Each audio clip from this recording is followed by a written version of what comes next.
Hello guys, good day.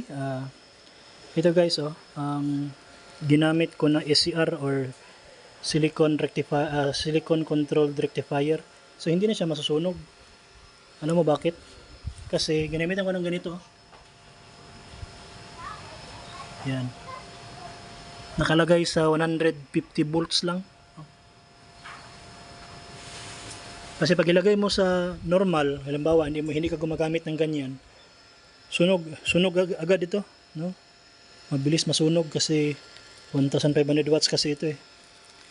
Malakas at saka malapit lang yung coil, oh. Tingnan mo yung coil. Kung gaano kalapit, oh. No? Sobrang lapit talaga ng coil at saka yung karne. Kaya bigla siya masunog. So ngayon, i-lower ko lang yung voltage para mahina din ang yung init. Hindi masyadong sobrang init. Okay? So itong thermal, kasi thermal ito eh. Bigla na lang itong mag-off. Nilagay ko lang sa 4 para hindi siya mag-off kasi sobrang baba na ng voltahe. 110 na siya, oh.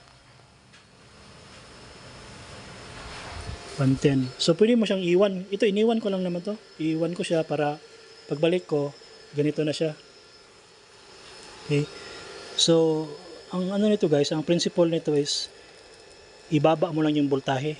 Kung 220 volts maging 1500 watts kasi ito eh. Sobrang init. Pagbalik mo sunog na.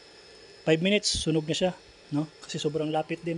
Kung i-elevate mo man itong grill na to, yung stainless, iangat mo konti, mahirapan ka mag-angat kasi ano pang gagawin mo diyan para iangat mo lang ito kasi sobrang lapit, oh.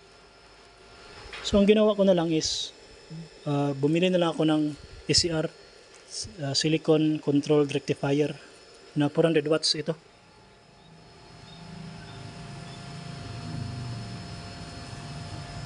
Yan. So, yung wire niya, kita mo naman, oh. Yung wire niya, oh. So, ginamitan ko talaga guys. Kasi pag hindi mo ginamitan guys, sunog ito guys. Mabilis lang itong masusunog. So, okay. So, yun lang guys. Thank you.